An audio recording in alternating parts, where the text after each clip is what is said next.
Kulit naman nung nag-i-interview kay Senator Chis Escudero. Hello, good morning po. Isang mapagpalang araw sa ating lahat.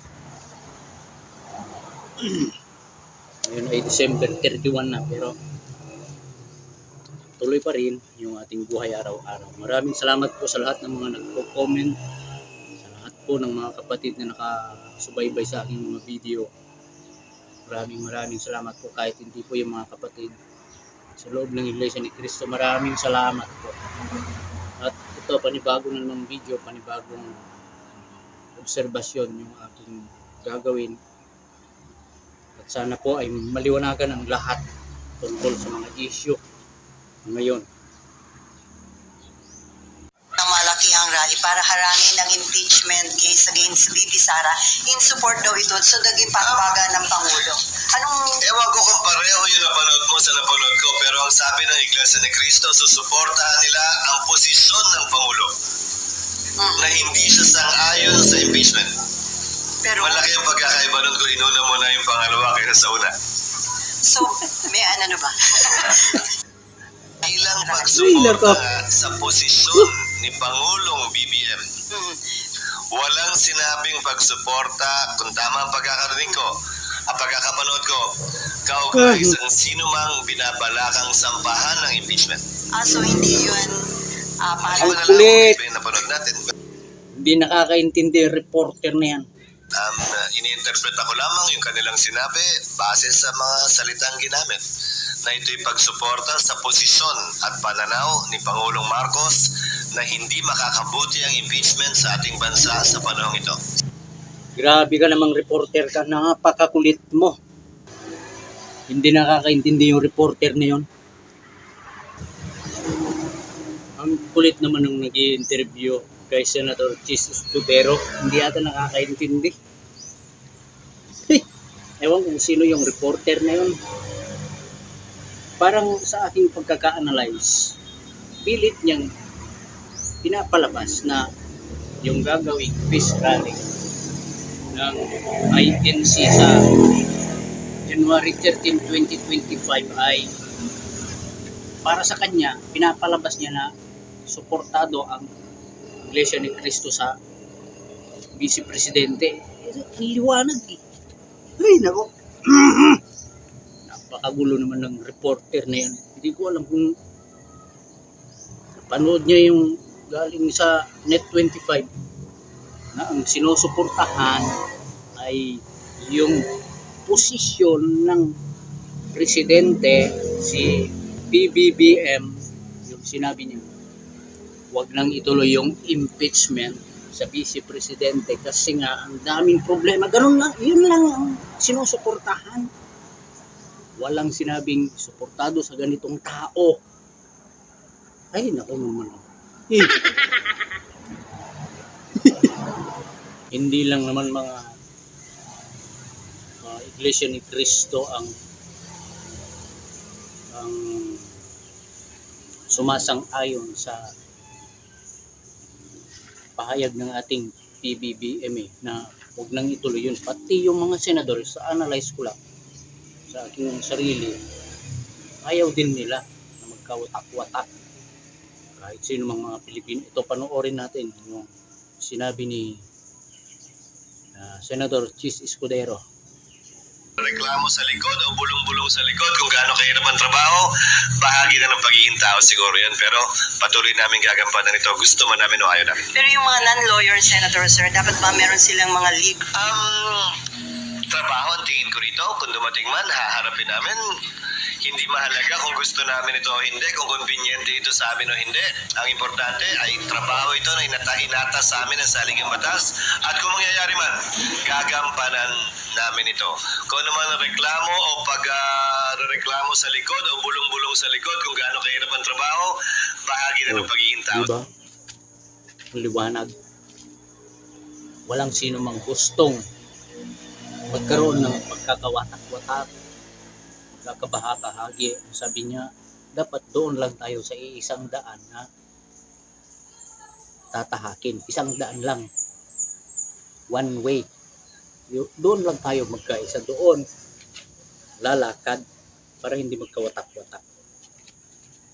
Kaya sa panig nila, nasa politiko, nasa senador, sabi nila, kung dumating yung panahon na yon, pag dumating, ayaw man nila o hindi, talagang asikasuhin nila yon, haharapin nila. Sabi nga ni Senador Jesus Escudero, 3 oras. Tagal nun, 3 oras araw-araw. Kaya yon, hindi ko alam kung araw-araw. Ito, panoorin natin.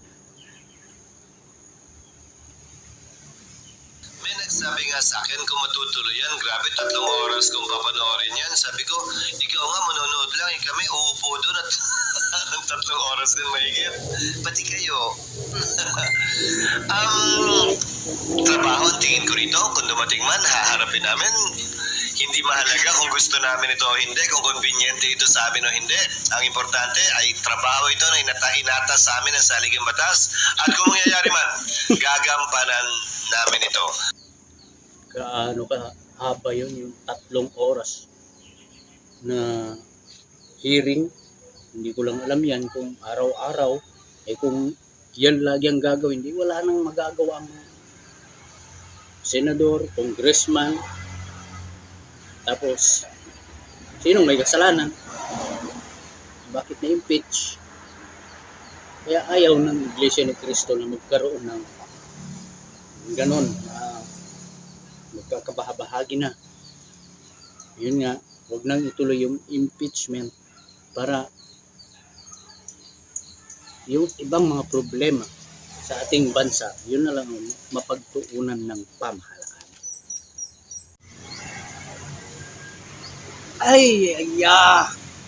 Maraming napapansin ko lang sa mga reporter at sa mga ibang mga vlogger, content creator, parang gusto nilang palabasin sa kanilang mga video na ang Iglesia ni Cristo ay pumapanig sa ating Vice Presidente. Yun ang gusto nilang palabasin. Pilit nilang tawag nito, pinipilipit yung isipan ng kanilang mga followers, yung kanilang mga viewers.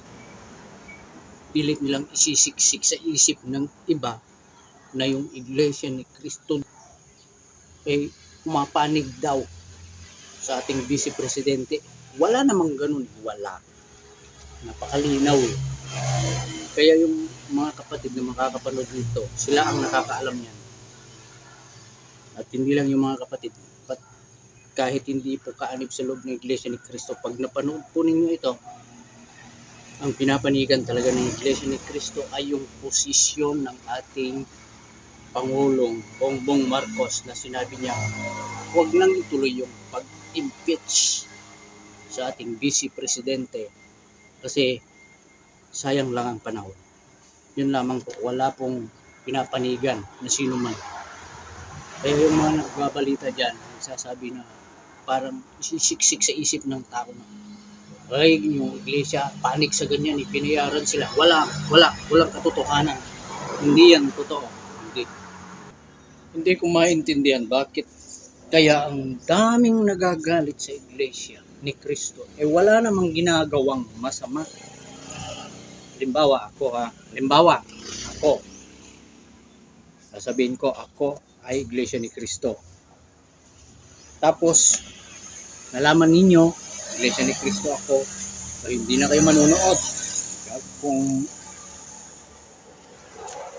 ano-ano na ang sasabihin ninyo, pinapanigan ko yung aking relihiyon. Siyempre, relihiyon ko yun, ipanigan ko yun. Ikaw ba naman, halimbawa ikaw, kung yung relihiyon mo inaapi, anong gagawin mo? Ipagtatanggol mo? Hindi, bababayaan mo lang. Pero, sasabihin ng iba, ganyan pala ugali yan, Iglesia yan. Kaya ganun. Pag nalaman nila ng isang tao ay kaanib sa Iglesia ni Cristo, sasabihin, Iglesia agad. Ano kaya ang wala namang ginagawang masama ng Iglesia.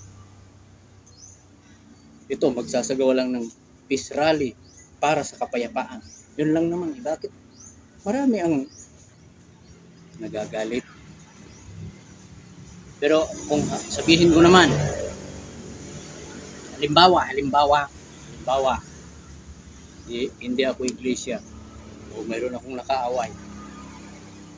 Tapos, sasabihin niya, ay si ganito, nakipag-away sa akin, ang pangit ng ugali niya. Pero, hindi niya binanggit yung relihiyon.